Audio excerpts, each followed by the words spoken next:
জ্যৈষ্ঠ মাস প্রায় শেষ হয়ে গেছে, আর যা গরম পড়েছে 3-4 রাত ঠিক করে ঘুমোতে পারিনি। তবে আজকে বিকেলের দিকে এক পশলা বৃষ্টি হওয়ায় প্রকৃতিটা বেশ ঠান্ডা হয়েছে, হালকা হাওয়াও বইছে। বেশ ভালোই হলো, আজকে অন্তত শান্তিতে ঘুমোতে পারবো। অফিসের ঘড়ির দিকে তাকিয়ে দেখলাম রাত 10টা বাজে। তাই তাড়াতাড়ি করে আজকে সকাল থেকে যা যা কাজ করেছি সেগুলো বসে একটা ডায়েরিতে লিখতে লাগলাম। হঠাৎ এমন সময় কনস্টেবল একটা খবর নিয়ে এলো, খুনের খবর। বেশ অদ্ভুত রকমের খুন হয়েছে, মৃতদেহ পাওয়া যায়নি, তবে হত্যাকারী ধরা পড়েছে। খবরটা পাওয়া মাত্রই সেই রাতের বিশ্রাম সুখের আশা ত্যাগ করতে হলো। তারপরে সোজা বেরিয়ে পড়লাম ঘটনাস্থলের উদ্দেশ্যে। যে স্থানে গিয়ে উপস্থিত হলাম সেটা শহরতলির মধ্যে হলেও জায়গাটাতে তেমন লোক বসবাস করে না। আমি একটু এগিয়ে যেতেই খুন হওয়া বাড়িটা দূর থেকে দেখতে পেলাম। আপাতত এইটুকু জানতে পেরেছি যে বাড়ির মালিক হলেন একজন প্রসিদ্ধ গুলিখোর। দোতলা বাড়ি, মোট 5টা ঘর আছে। বাড়ির নিচের তলার 4টে ঘরে তার গুলির আড্ডা চলে, আর ওপরের একটা ঘর সে ভাড়া খাটায়। সে যাই হোক, একটু কাছাকাছি আসতেই দেখলাম বাড়ির বাইরে একটা ঘোড়ার গাড়ি দাঁড় করানো, আর সেই বাড়ির ভেতর থেকে হন্তদন্ত হয়ে বেরিয়ে আসছে ডাক্তার। আরে ডাক্তার, এত তাড়াহুড়োতে কোথায় চললে? ভাড়া গাড়িতে উঠে কোথাও যাওয়ার উপক্রম করছিল সে, কিন্তু আমার গলা শোনা মাত্রই সে দাঁড়িয়ে পড়ল। আরে প্রিয়নাথ, ভালোই হয়েছে এসে পড়েছ। আমার সাথে আসো, পুরো ব্যাপারটা আমার থেকে শুনে নাও, তাহলে তদন্তে তোমার সুবিধাই হবে। আমি জিজ্ঞেস করলাম, কে খুন হয়েছে? নরেন্দ্র কৃষ্ণ বাবু। কি হয়েছিল? আরে সব বলবো বলবো, কিন্তু তার আগে তুমি বলো, তুমি কি আমার সাথে যাবে? আবশ্যিক হলে নিশ্চয়ই যাব। আচ্ছা ঠিক আছে, তাহলে একবার ভিতরে গিয়ে ঘরের অবস্থাটা দেখে নাও কেমন, তারপর রাস্তায় বাকিটা বলবো। প্রায় 3 ক্রোশ যেতে হবে। যাও যাও, তাড়াতাড়ি দেখে নাও, যাও। আমি সেই বাড়িটায় ঢুকে সেখানকার সমস্ত অবস্থাটা দেখে নিলাম। তারপর বাইরে এসে গাড়িতে উঠলাম।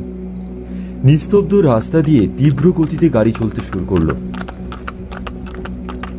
বেশ কিছুটা এগিয়ে আসার পরেও দেখলাম ডাক্তার চুপ করে বসে রয়েছে, কি যেন ভাবছে। আমিও তাই কিছু না বলে বসে রইলাম। তবে এই ফাঁকে আপনাদের একটা কথা বলে রাখি, আপনারা হয়তো ভাবছেন যে ইনি সত্যিকারের ডাক্তার। তবে না, ইনি কোনো ডাক্তার নন, আমাদের মতোই একজন পুলিশ কর্মচারী। তবে তার এই নামের পেছনে একটা ঘটনা আছে, সেটাই বলি। বহুদিন আগে একটা খুনের তদন্ত করার সময় এনার সাথে আমার পরিচয় হয়। ইনিও সেই তদন্তে নিযুক্ত ছিলেন। তা সেই কেসটায় যে মৃতদেহটা পাওয়া গেছিল সেটার শরীরে কোনো রকম আঘাতের চিহ্ন কিংবা বিষের লক্ষণ পাওয়া যায়নি। তাই হত্যাটা কিভাবে করা হয়েছিল সেটা নিয়ে আমাদের মধ্যে একটা বিতর্কের সৃষ্টি হয়।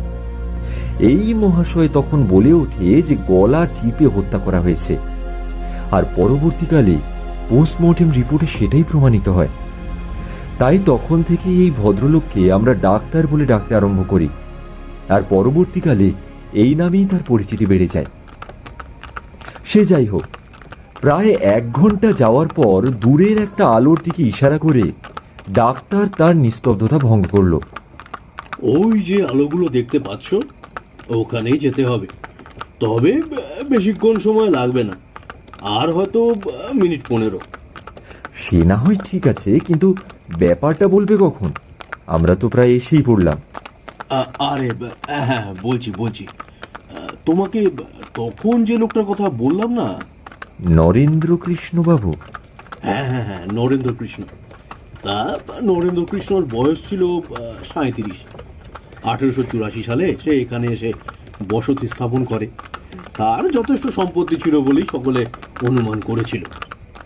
সে যাই হোক, ক্রমেই সে সকলের প্রিয় পাত্র হয়ে ওঠে, আর কয়েক বছর পরেই স্থানীয় এক ভদ্রলোকের মেয়েকে বিয়ে করে স্বাচ্ছন্দ্যের সংসার করতে থাকে। একটা ছেলেও হয় তাদের। তবে নরেন্দ্র কৃষ্ণ যে কি কাজ করত সেটা কেউই জানতো না। তবে বড় বড় বণিকদের সঙ্গে তার নাকি ওঠা বসা ছিল। রোজ সকালে সে শহরে যেত, আবার সন্ধ্যায় ফিরে আসতো। তাই সবাই ভেবেছিল দালালি টালালি করে হয়তো। তবে লোকটা কিন্তু সৎ এবং খুব শান্ত প্রকৃতির। তাই গত সোমবার বুঝলে, নরেন্দ্রকৃষ্ণবাবু রোজকার মতো শহরের উদ্দেশ্যে রওনা হলেন। তবে সেদিন একটু তাড়াতাড়ি বেরিয়েছিলেন। যাওয়ার সময় বলে যান একটা জরুরি কাজে তাকে এত তাড়াতাড়ি যেতে হচ্ছে। তার যাওয়ার কিছুক্ষণ পরেই তার স্ত্রী খবর পান যে তার মামা খুবই অসুস্থ, মরমর অবস্থা। এই শহরেই থাকে তার মামা। তাই কোনো বিলম্ব না করেই একটা পরিচিত গাড়োয়ানকে ডেকে সে তার ছেলেকে নিয়ে বেরিয়ে পড়ে। সেখানে গিয়ে তার মামার সাথে শেষ দেখা করে আবার বাড়ি ফেরার জন্য তারা প্রস্তুত হয়। স্বামীকে না জানিয়ে এসেছিল, তাই তাদের আগে সে বাড়ি পৌঁছে কাউকে না দেখতে পেলে চিন্তায় পড়বে, সেই ভেবে তারা বিদায় নিল। বাড়ি ফেরার সময় নরেন্দ্রবাবুর স্ত্রী আর পুত্র ওই গুলিখানার সামনে দিয়ে যাচ্ছিল। বাড়িটার সামনে একটা হ্যান্ডপাম্প আছে, সেখানেই জলপানের জন্য গাড়োয়ান কিছুক্ষণ দাঁড়ায়। ঠিক সেই সময় হঠাৎ করেই নরেন্দ্রবাবুর স্ত্রীর দৃষ্টি যায় গুলিখানার ওপর তলার ঘরের জানালার দিকে। তিনি দেখেন তার স্বামী সেই জানালার সামনে পায়চারি করছে। স্ত্রী ভাবেন যে হয়তো তার স্বামী কোনো কাজে টাজে এখানে এসেছেন, তাই গাড়োয়ানকে বলেন একবার যেন তাকে ডেকে আনতে। তার কাজ শেষ হয়ে গেলে একসাথে বাড়ি ফেরা যাবে। তো গাড়োয়ান তার কথা মতো ওই বাড়ির ভেতরে প্রবেশ করার চেষ্টা করলো, কিন্তু সেই গুলিখানার লোকজন তাকে কিছুতেই দোতলায় উঠতে দিল না। সেখান থেকে ফিরে এসে গাড়োয়ান বলল, আপনি হয়তো জানেন না জায়গাটা কি আছে।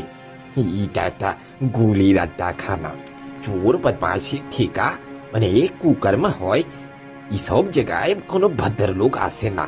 আপনি হয়তো ভুল দেখছেন মেম সাহেব। না, আমি ঠিকই দেখেছি। জানালার কাছে আমার স্বামী ছিলেন। আপনি এক কাজ করুন, আমার ছেলেকে নিয়ে যান। ওর বাবাকে ডাকলে নিশ্চয়ই তিনি নিচে নেমে আসবেন।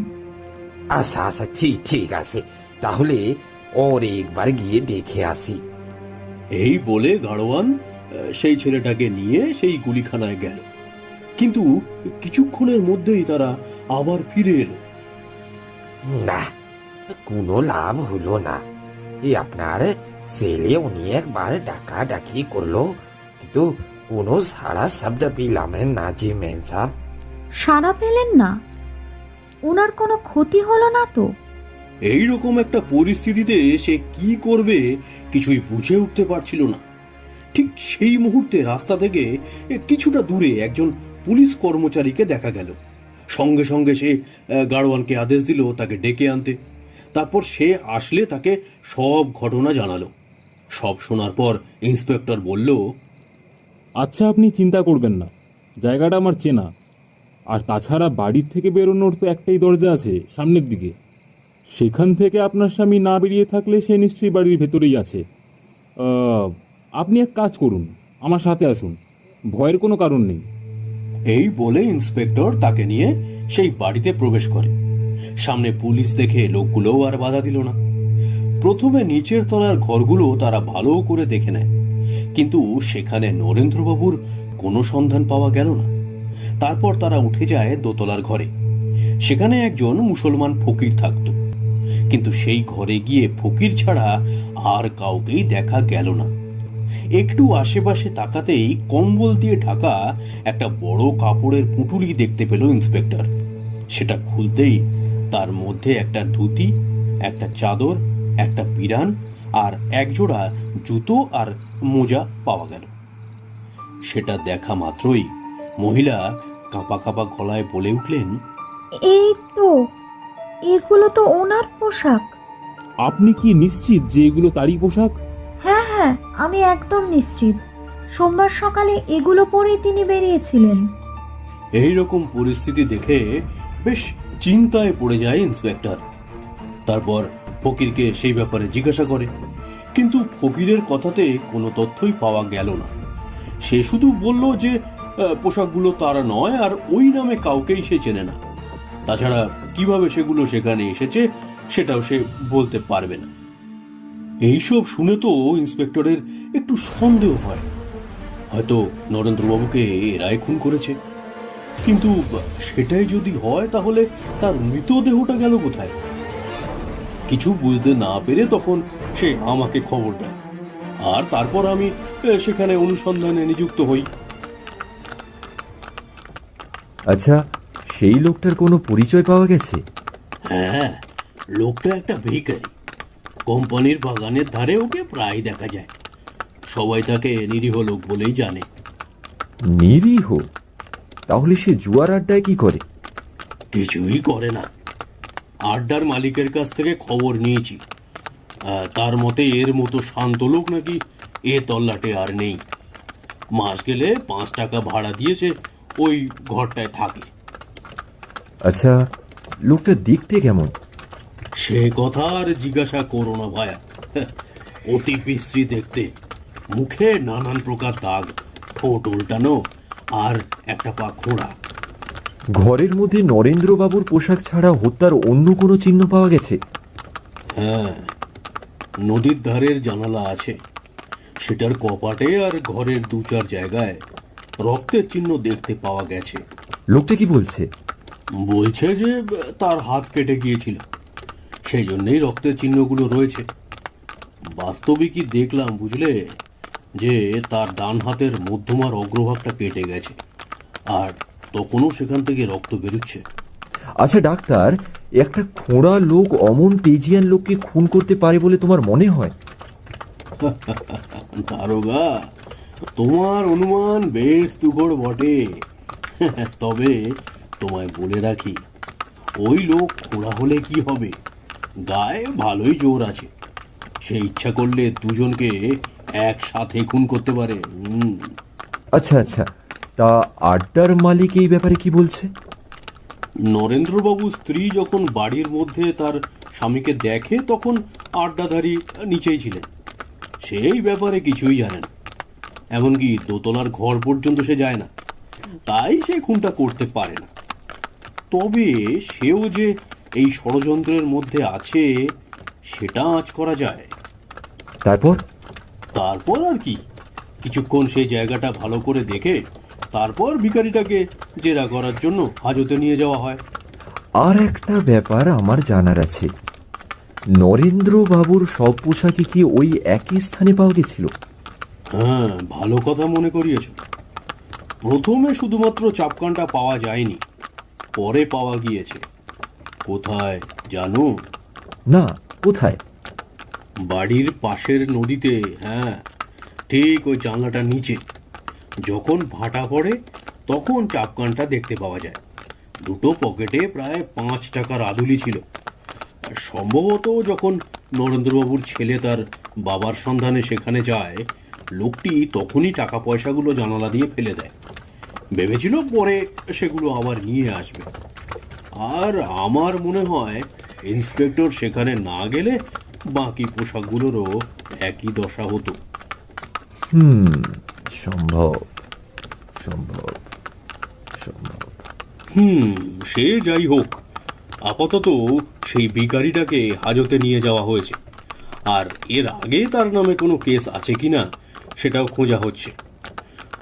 তবে এখন রহস্য হলো তার সাথে নরেন্দ্রবাবুর কি সম্পর্ক, আর নরেন্দ্রবাবু সেখানে গেলেনই বা কেন? ডাক্তারের এই কথা শেষ হওয়ার সঙ্গে সঙ্গে আমাদের গাড়ি একটা বড় বাড়ির সামনে এসে উপস্থিত হলো। বাইরে থেকে ডাক দিতেই একটা চাকর এসে বাড়ির দরজা খুলে দিল। আমরা দুজনে বাড়ির ভেতরে ঢুকলাম। চাকরটা আমাদের বৈঠকখানায় বসিয়ে বাড়ির মালকিনকে ডাকতে চলে গেল। সেখানে বসে এদিক সেদিক তাকাতেই দেওয়ালে একটা ছবি চোখে পড়ল, একটা ফ্যামিলি ফটো। ছবিতে একজন বলিষ্ঠ লোক, একজন মহিলা আর একজন বাচ্চা ছেলেকে দেখলাম। এই লোকটাই বোধ হয় নরেন্দ্র কৃষ্ণ, আর তার সাথে তার স্ত্রী আর পুত্র। আমি ডাক্তারকে ডেকে সেই ছবির দিকে ইশারা করলাম। সে সেই ছবিটা দেখতে লাগলো। খানিকক্ষণের মধ্যেই ফটোতে দেখা সেই মহিলা বৈঠকখানায় প্রবেশ করলো। তার বয়স বা প্রায় 20-21 হবে। অতি আগ্রহের সঙ্গে সে চেয়ে রইল আমাদের দিকে। আমার স্বামীর কোনো সন্ধান পাওয়া গেছে? না, এখনো পর্যন্ত কোনো খবরই পাওয়া যায়নি। সেই ফকিরের থেকেও কোনো কিছু জানা যাচ্ছে না। তাই আপনার থেকে কিছু কথা জানতে এলাম। আপনাদের যা জিজ্ঞাসা করার আছে করুন, আমি সব বলবো। আপনারা এত রাতে এই তদন্তে নিযুক্ত হয়েছেন, তার জন্য আপনাদের অসংখ্য ধন্যবাদ। না না, এসব বলবেন না, এসব বলবেন না। এটা আমাদের ডিউটি। আমরা আপনাকে যত সম্ভব সাহায্য করব। ডাক্তারের কথা শুনে তিনি একটু আশ্বস্ত হলেন, কিন্তু তার মুখে এখনো চিন্তার ভাব ফুটে রয়েছে। একটু ইতস্তত করেই সে জিজ্ঞাসা করল, বাবা, আমার একটা কথা জানার আছে, সেটার উত্তরে আপনারা দয়া করে সত্যিটাই বলবেন। আপনাদের উত্তরে আমি কাতর হয়ে পড়ব ভেবে বিচলিত হবেন না। হ্যাঁ, নিশ্চয়ই। কি কথা বলুন। আপনাদের তদন্ত যতদূর এগিয়েছে তাতে কি মনে হয় আমার স্বামী কি বেঁচে আছেন নাকি মারা গেছেন? দেখুন ম্যাডাম, আমি যতটা বুঝেছি তাতে উনি আর ইহলোকে নেই, মারা গেছেন। কথাটা শোনার পর সেই মহিলা যেন একটু দ্বিধায় পড়লেন। আমার কিন্তু কেমন যেন সন্দেহ হচ্ছে। আজকে আমি তার লেখা একটা চিঠি পেয়েছি। সে যদি মারা গিয়ে থাকে তাহলে আজকের চিঠিটা পেলাম কিভাবে? কথাটা শুনে আমরা দুজনেই চমকে উঠলাম। সে কি, আপনি এ কি বলছেন? চিঠি? কই, একবার দিন তো দেখি, দিন। হ্যাঁ, নিশ্চয়ই, আপনাদের দেখাবো বলে নিয়ে এসেছি।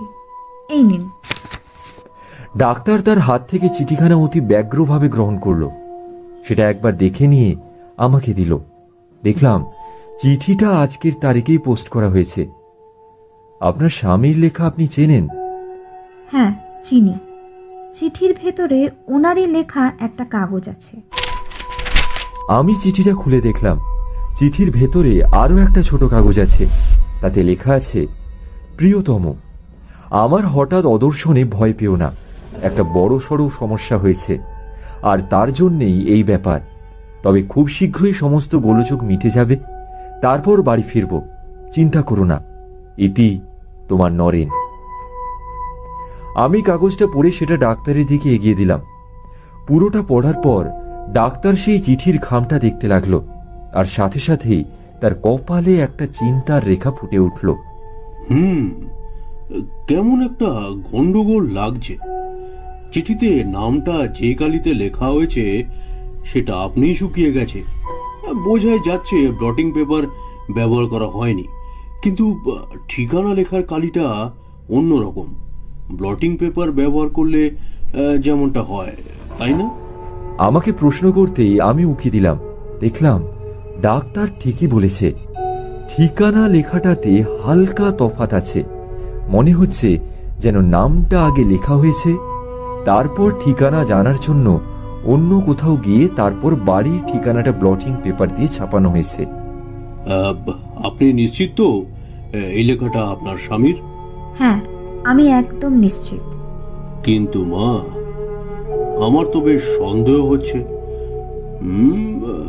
আজকের একটু চিন্তা করার সময় দাও কেমন? আগামীকালের মধ্যে আমরা এর কিনারা করার চেষ্টা করছি। কিন্তু চিঠি দেখে তো বোঝাই যাচ্ছে আমার স্বামী বেঁচে আছেন। হ্যাঁ, তা ঠিক।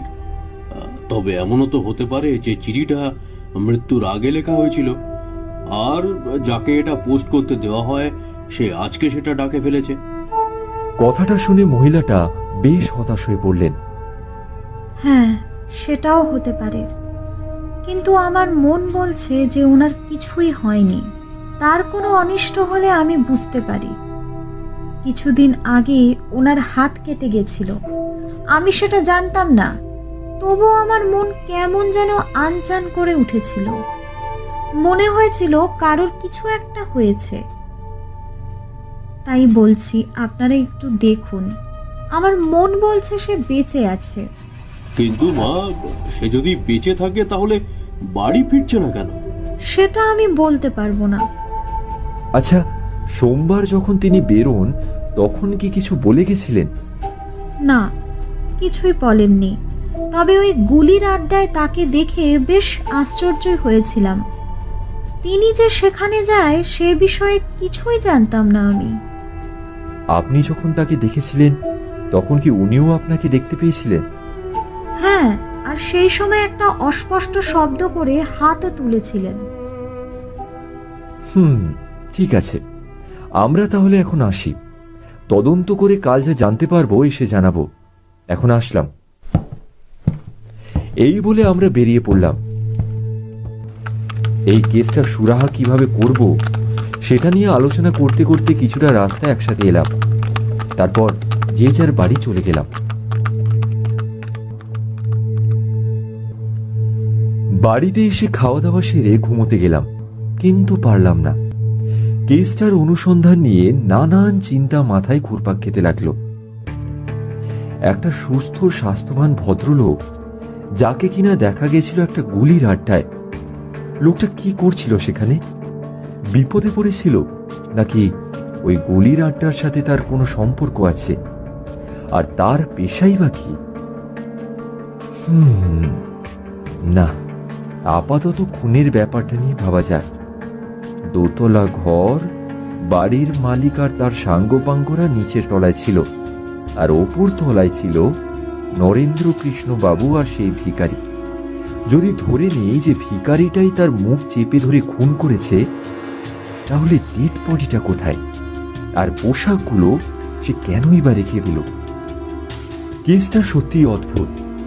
ভাবতে ভাবতে অনেকগুলো সম্ভাবনাই মাথায় এলো, কিন্তু অনেকক্ষণ ভাবার পর সবশেষে একটা সিদ্ধান্ততে এসে আমার মনে হলো সেটা সম্ভব হলেও হতে পারে। সকাল হলে সেটার তদন্ত করতে বেরোবো।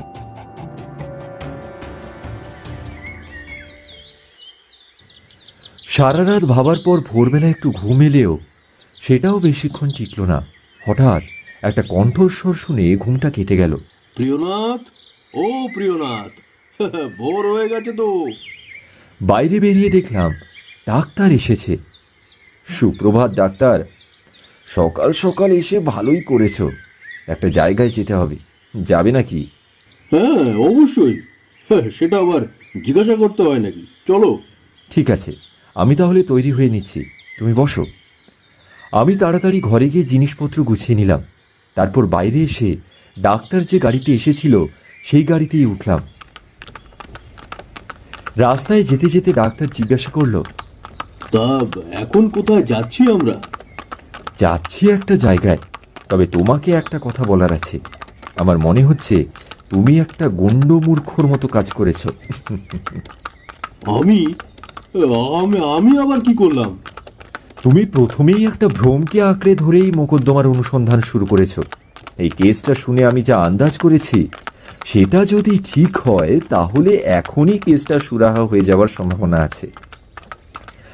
আমার কথার কোনো উত্তর দিল না ডাক্তার। আমি যে কেন এরকম মন্তব্য করছি সেটা ভালো করে ভাবতে লাগলো। খানিকক্ষণ পরে আমরা হাজতের সামনে এসে উপস্থিত হলাম। হাজতের কাজরত কর্মচারীরা আমাদের ভালো মতোই চেনে, তাই গাড়ি থেকে নামতেই একজন কর্মচারী আমাদের সামনে এসে উপস্থিত হলো। আরে দারোগা বাবু যে, গুড মর্নিং। তা হঠাৎ আজকে এখানে আসা হলো কেন? কিছু কাজ আছে নাকি? হ্যাঁ, কয়েকটা গোপনীয় কথা ছিল তোমার সাথে। আচ্ছা আচ্ছা, তাহলে আসুন আমার কেবিনে যাই, সেখানে আর কেউ আসবে না। আমি আর ডাক্তার তার কেবিনে গেলাম। ঘরটা বেশ পরিষ্কার। সামনে একটা টেবিল পাতা আছে, তার উপর একটা দোয়াত, একটা কলম, একটা কাগজ রাখার বাক্স আর দু একটা দরকারি জিনিসপত্র রয়েছে। আমরা এগিয়ে গিয়ে চেয়ারে বসলাম। কর্মচারী বলল, বলুন স্যার, আপনাদের কি সাহায্য করতে পারি? নরেন্দ্রবাবুর খুনের অপরাধে যে লোকটাকে হাজতে রাখা হয়েছিল সে এখন এখানেই আছে তো? হ্যাঁ, ওই তো ভেতরের দিকের ঘরে আছে। এর মধ্যে কোনো উৎপাত করেছে নাকি? আরে না না, খুবই শান্ত লোক। তবে তার মতো অপরিষ্কার লোক এর আগে আপনিও কখনো দেখেননি। তা একবার দেখা করা যাবে ওর সাথে? হ্যাঁ অবশ্যই, আসুন। এই বলে সে চেয়ার ছেড়ে উঠল। আমরাও তার সাথে যাওয়ার জন্য দাঁড়ালাম। বাড়ি থেকে আসার সময় একটা ব্যাগ নিয়ে এসেছিলাম, সেটা সাথে করে নিয়ে যাচ্ছি দেখে কর্মচারী বলল, ও কি, আরে আপনি ব্যাগটা শুধু শুধু বয়ে নিয়ে যাচ্ছেন কেন? আমার কেবিনেই রাখুন, কোনো সমস্যা হবে না। না ঠিক আছে, আর তাছাড়া এটার দরকার আছে। আচ্ছা বেশ বেশ, আসুন তাহলে এগোনো যাক। এই বলে সে আমাদের একটা ঘরের দিকে নিয়ে গেল। সেখানে যেতেই দেখলাম লোকটা ঘুমোচ্ছে, তার মুখটা আমাদের দিকেই ফেরানো। সত্যি এই রকম লোক আমিও কখনো দেখিনি। সারা শরীরে মুখে ময়লার একটা পুরু আস্তরণ জমে রয়েছে। মুখের ডান পাশে একটা লম্বা কাটা দাগ আছে, আর তার উপর আবার ঠোঁট উল্টানো থাকায় তার মুখের আকৃতি খুবই কুৎসিত হয়ে গেছে।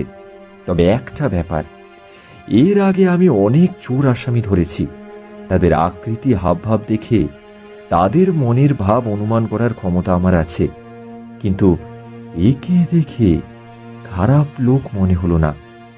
সে যাই হোক, গত রাতে যে অনুমান আমি করেছিলাম সেটারই কার্যসিদ্ধির জন্য আমি বললাম কামরার দরজাটা খুলে দিতে।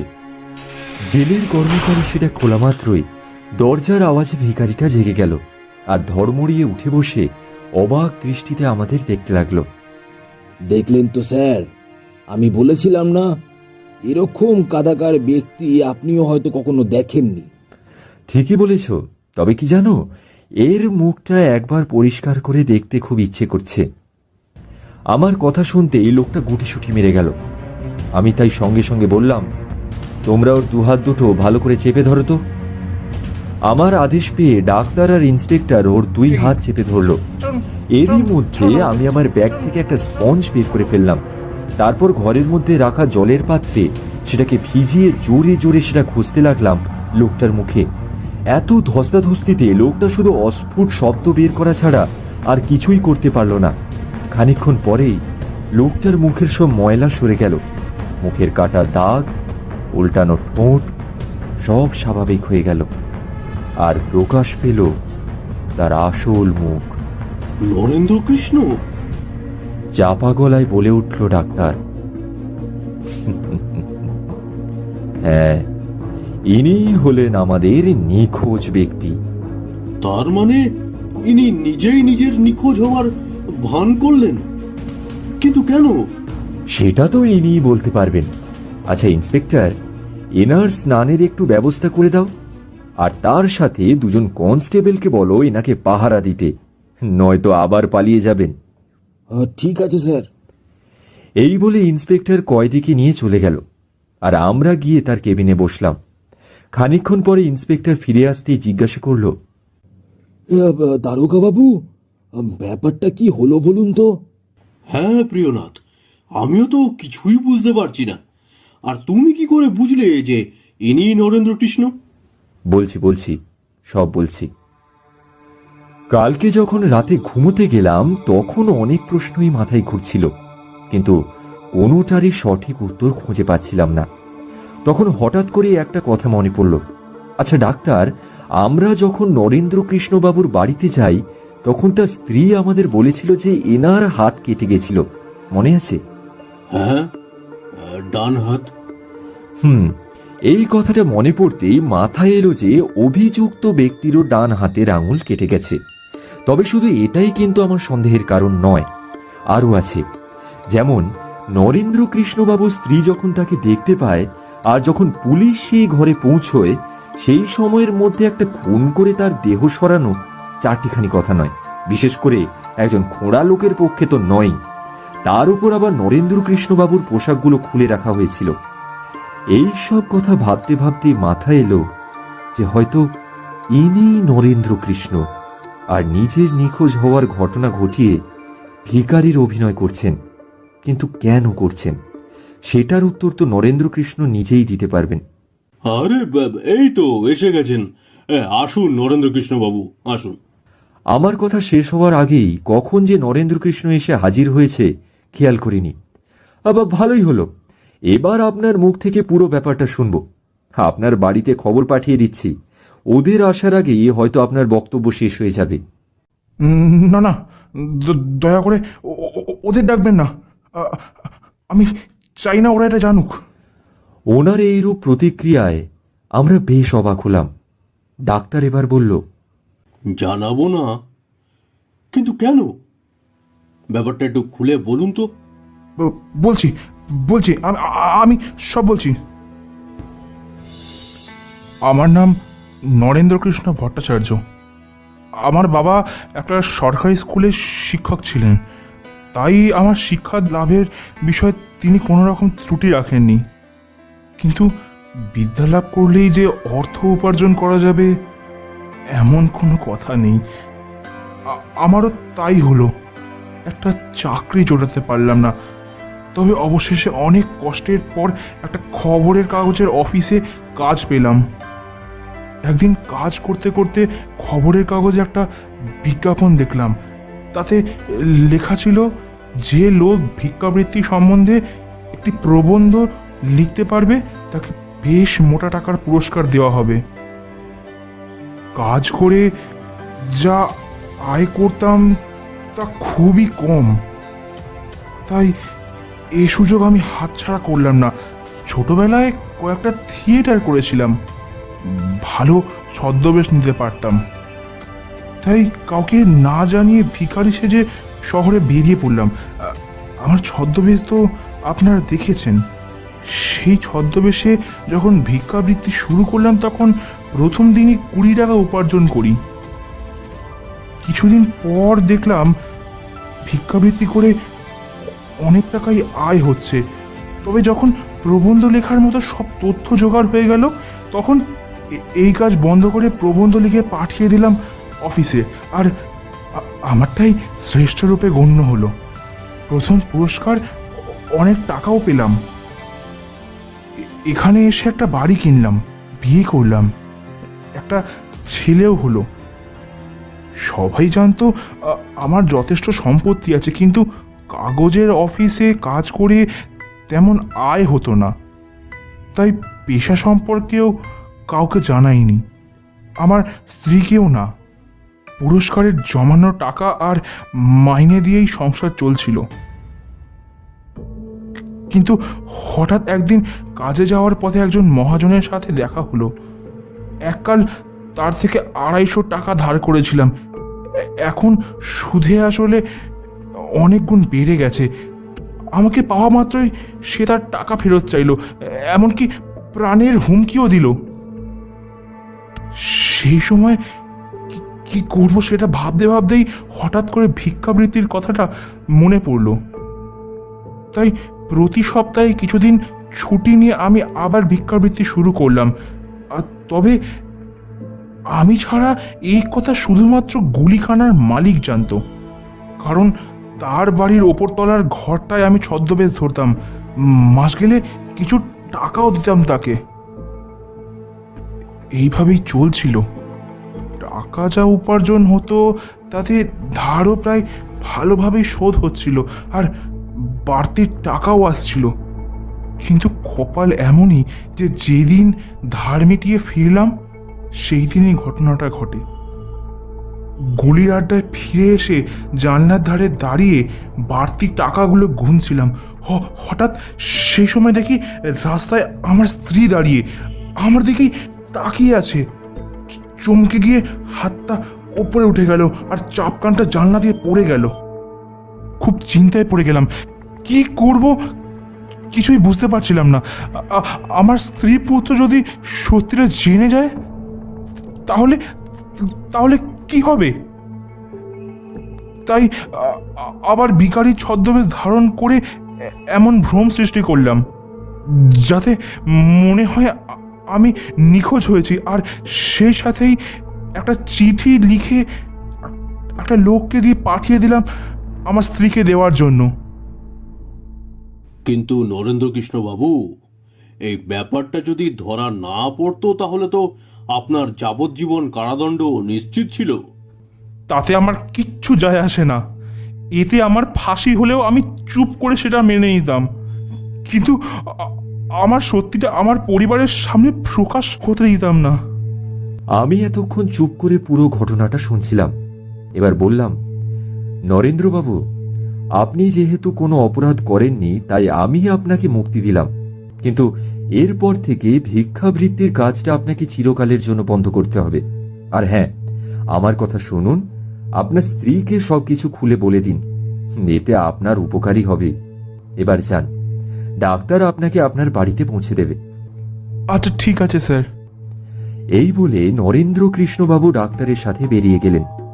আমিও গাড়ি ধরে থানায় গিয়ে আমার কাজ করতে লাগলাম। পরে ডাক্তারের মুখে শুনেছিলাম নরেন্দ্রবাবু তার স্ত্রীর কাছে সমস্তটাই খুলে বলেন, আর তাদের সংসারে যেন অশান্তির সৃষ্টি না হয় তার ব্যবস্থাও করে আসেন।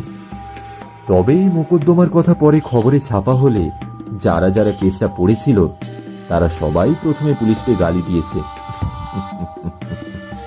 কিন্তু তারা তো আর জানে না যে সব কথা সংবাদপত্রে প্রকাশ হয়নি।